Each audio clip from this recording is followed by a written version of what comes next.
Everyone, আপনারা সবাইকে কেমন আছেন? আশা করি আল্লাহর অশেষ রহমতে খুব ভালো আছেন। আমিও আপনাদের দোয়া আলহামদুলিল্লাহ ভালো আছি। তো আজকের রেসিপি কুরবানির ঈদ স্পেশাল গরুর মাংসের লেটকা খিচুড়ি, তাও আবার এক পাকে। মানে আলাদা আমি মাংসটা রান্না করব না, আলাদা খিচুড়িটা করব না, একসাথেই আমি করে নিব। তো সেটা করার জন্য তো প্রথমে লাগবে আমার গরুর মাংস। এই যে দেখেন, এখানে কিছু হাড়ও নিছি, আর বেশিটাই মাংস, সলিড মাংস আমি একটু ছোট ছোট করে কেটে নিছি। আর এই যে হাড় আছে, এখানে আমার 1 কিলো গরুর মাংস আছে। তো এখন প্রথমে মাংসটাকে আমি 50% কষানোর মধ্যে রান্নাটা করে ফেলবো। রান্নাটা করার জন্য যে অলরেডি পাতিল একটা বসাই দিছি। এই যে এখন আমি দিয়ে দিব প্রথমে তেল। তো তেলটা এই যে এখানে 1/2 কাপ তেল দিয়ে দিলাম। আর চুলার আঁচটা এখন আমি মিডিয়ামে রাখছি। আর এখানে 2টা পেঁয়াজ কুচি, আর এই যে এখানে গরম মশলা আছে, গরম মশলার মধ্যে 2টা দারুচিনি, আর 1/2 চা চামচ হলো শাহজিরা, 4টা তেজপাতা, 6-7টা এলাচ, 6-7টা লং দিয়ে এখন পেঁয়াজটাকে আমি একটু ব্রাউন করে ভেজে নিব। আমার পেঁয়াজটা ব্রাউন হয়ে আসছে। এখন এই পর্যায়ে আমি দিয়ে দিব লবণটা এখন দিলে পেঁয়াজটা তাড়াতাড়ি গলে যাবে। স্বাদ অনুযায়ী লবণটা দিয়ে দিলাম। এখন এটাকে আবার একটু মিশিয়ে দিব। এই যে এখানে দিয়ে দিলাম 3 চামচ আদা রসুন পেস্ট। যেহেতু আমি খিচুড়িতে কিন্তু আর কোনো মশলা দিব না, এখানেই একসাথেই মশলাটা আমি দিয়ে দিব। এখানে দিব 1 চামচ ভরে করে হলুদের গুঁড়া, আর 1 চামচ দিব মরিচ গুঁড়া। কারণ ঝালটা যার যার পেস্ট অনুযায়ী দিয়ে নেবেন। 1 চামচ দিব ধনে গুঁড়া, 1/2 চামচ দিব গরম মশলা গুঁড়া। এই মশলাটাকে একটু কষাই নিব আমি। এখানে মশলাটা যাতে না পুড়ে যায় এর জন্য একটু পানি দিয়ে দিলাম। আর এই মশলাটা যত ভালোভাবে কষানো হবে, এই গরুর মাংসের লেটকা খিচুড়িটা ততই টেস্টি হবে। আর এই কুরবানির ঈদে এই গরুর মাংসের লেটকা খিচুড়ি যদি না খাই তাহলে কি চলে? তাই না আমার প্রিয় ভাই বোনেরা? তো আমার এই আজকের এক পাকে গরুর মাংসের লেটকা খিচুড়ি যদি একটু ভালো লাগে তাহলে আমার চ্যানেলটাকে সাবস্ক্রাইব করবেন, লাইক করবেন, শেয়ার করবেন এবং কমেন্টস করবেন।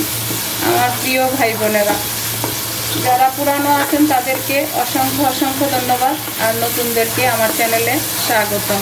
প্লিজ আপনারা আমার পাশেই থাকেন। এই যে দেখেন মশলাটা কষানো হয়ে গেল। এখন এই পর্যায়ে আমি মাংসটা দিয়ে দিব। এই যে মাংসটা দিয়ে দিলাম। মাংসটা দিয়ে আমি ভালোভাবে এখন এটাকে কষাই নেব। প্রথমে আমি মশলার সাথে কষাবো, কষানোর পরে এটাকে ঢেকে হাফ সিদ্ধ হওয়ার জন্য অপেক্ষা করব। এই যে দেখেন আমার মাংসটা কষানো হয়ে গেছে। এখন এই পর্যায়ে সামান্য একটু পানি দিব, দিয়ে 1 কাপ, টোটালে 1 কাপ পানি দিব আর কি। দিয়ে এটাকে ঢেকে মিডিয়াম আছে আমি 15 মিনিট এটাকে রান্না করব। 15 মিনিটে ইনশাল্লাহ আমার মাংসটা হাফ সিদ্ধ হয়ে যাবে। 15 মিনিট পর আমি আবার আপনাদের সাথে শেয়ার করতেছি যে আমার কুরবানির ঈদ স্পেশাল গরুর মাংসের লেটকা খিচুড়িটা কিভাবে রেডি করি। যে আমি 15 মিনিট পরে আসলাম। মাশাআল্লাহ আমার মাংসটা হাফ সিদ্ধ হয়ে গেছে। এখন এই পর্যায়ে আমি দিয়ে দিব এই যেরকম ছোট ছোট 10-12টা আলু দিয়ে দিলাম। এখন এটাকে একটু কষাই নিব এটার সাথে। এই যে আমার আলুটা কষানো হয়ে গেল। এখন আমি ডালগুলি দিব প্রথমে। তো আমি 4 রকমের ডাল দিব এখানে। এই যে 3 রকম, এটা মুগ ডাল, একটু শুকনো খোলায় তেলে ধুয়ে পরিষ্কার করে রাখছি, এটা মসুর ডাল, আর বুটের ডাল এখানে 1/2 কাপ করে আছে। দিয়ে দিলাম। এটা মাংসের সাথে মিশাই দিব আমি। তো প্লিজ আমার নতুন রাঁধুনি যারা আছেন, নতুন প্রজন্মের যারা আছেন, আমার প্রিয় ভাই বোনেরা, সবাই এই কুরবানির ঈদে গরুর মাংস দিয়ে এই গরুর মাংসের এক পাকে লেটকা খিচুড়িটা রান্না করে দেখতে পারেন। আশা করি ইনশাল্লাহ নিরাশ হবেন না। আর এই যে এখানে আমি মাসকলাইয়ের ডাল, এটাকেও শুকনো খোলায় তেলে তারপর গুঁড়া করে রাখছি। এটা একটু পানি দিয়ে এখন ভিজিয়ে রাখবো, এটা দিব পরে। এখন দিয়ে দেবো আমি চালটা দিব। এই যে আমি যেখানে মোটা চাল নিছি, এটা এখানে মানে আমেরিকান একটা চাল, তো এখানে আছে আমার 1/4 কাপ চাল, এই যে দিয়ে দিলাম। আর মেজারিং কাপে আছে 1/4 কাপ চাল, আর যদি এমনি মাপের হিসাব বলি তাহলে আছে হলো 150 গ্রাম চাল আছে। তো এখন এটাকে একটু এটার সাথে ভালোভাবে আমি কষাই নিব। এই যে দেখেন চাল ডাল সব কিছু একসাথে একটু কষাই নিলাম। তো এই ফ্লেভারটা যে এত সুন্দর আসতেছে, প্লিজ আপনারা বাসায় করলে বুঝতে পারবেন যে এই এক পাকে গরুর মাংসের লাটকা খিচুড়িটা কত টেস্টি হয়। আর গরুর মাংস তো আমার এমনিতেই পছন্দের একটা খাবার, খিচুড়িও সবচাইতে পছন্দের খাবার গরুর মাংস আর খিচুড়ি। তো আমার কাছে তো এমনিতেই ভাল লাগবে, তাই না আমার ভাই বোনেরা? তো আর যারা আমার ফেসবুক পেজ থেকে দেখতেছেন তাদের উদ্দেশ্যে বলি, প্লিজ আমার এই রেসিপিটা দেখে আপনারা অবশ্যই আমার পেজটাকে লাইক শেয়ার কমেন্টস করে দিবেন। এখন এই পর্যায়ে আমি পর্যাপ্ত পরিমাণে পানি দিয়ে দিব, যেহেতু এটা লাটকা খিচুড়ি। এই যে দিয়ে দিলাম। আর এই খিচুড়িটা আপনারা বাসায় রান্না করার পরে হোটেল ফেল, একেবারে হোটেল স্টাইলেই হয় এই খিচুড়িটা রান্নাটা। এই যে আমার আরও লাগবে পানি, এই যে আরও দিয়ে দিলাম। আর এই পর্যায়ে আমি দিয়ে দিব এই যে ডালটা। এখন আমি একটু পানি দিয়ে গোলাই নিব, গোলায়া এই মাসকলার ডালটাও দিয়ে দিব। এই যে মাসকলার ডালটাও দিয়ে দিলাম। আর মাসকলার ডালটা দেওয়ার পরে কিন্তু একটু নাড়া রাখতে হবে, কারণ না হলে আবার নিচে লেগে যাওয়ার সম্ভাবনা থাকে। আর এই পর্যায়ে দিব আমি এখানে 1/2 কিলো টমেটো আছে, টমেটোটা দিব। টমেটোটা দিয়ে দিলাম। আর এই টমেটো যদি কেউ না দিতে চান তাও চলবে, আর যার পছন্দ তারা দিয়ে নেবেন। এখন আমি এটা বলক আসা পর্যন্ত অপেক্ষা করব। দেখেন আমার গরুর মাংসের এক পাকে লাটকা খিচুড়িটা বলক চলে আসছে। এখন এতক্ষণ আমার হাই ফ্লেমে ছিল, এখন মিডিয়াম করে আমি ঢাকনাটা দিয়ে আরও 15 মিনিট এটাকে রান্না করব। এর মধ্যে ডাল চাল সব সিদ্ধ হয়ে যাবে। তো এর মাঝখানে আমি অফ ক্যামেরায় কিন্তু নেড়ে নেড়ে দিব। খিচুড়ি যখনই রান্না করবেন এটা তো নাড়তে হবেই, যদি না নাড়া হয় তাহলে কিন্তু নিচে লেগে যাওয়া, যতই নন স্টিকে রান্না করেন না কেন, কারণ ডাল এটা লাগবেই। আর যেহেতু এখানে মাসকলাইয়ের ডালের গুঁড়ো আছে, এই যে দেখেন। আর মাশাআল্লাহ এত সুন্দর একটা ফ্লেভার আসতেছে, মানে খিদা যে কত বেড়ে যাচ্ছে তা বোঝানোর মতো না। তো যাই হোক, এখন আমি এটাকে ঢেকে আরও 15-20 মিনিট রান্না করব। এই যে আমি 15 মিনিট পরে আসলাম। দেখেন মাশাআল্লাহ খিচুড়িটা হয়ে গেছে। আমি অফ ক্যামেরায় কিন্তু নেড়ে নেড়ে দিছি, আর চেকও করছি, ডাল চাল সব সিদ্ধ হয়ে গেছে। মাংস তো আরও আগেই সিদ্ধ হয়েছে। তো এখন এই পর্যায়ে দিয়ে দিব আমি ছোট ছোট 15-20টা কাঁচামরিচ, এটা দিয়ে। আর চুলার আঁচটা কিন্তু এখন আমার মিডিয়ামে আছে, দিয়ে এটাকে মিক্স করে নিব।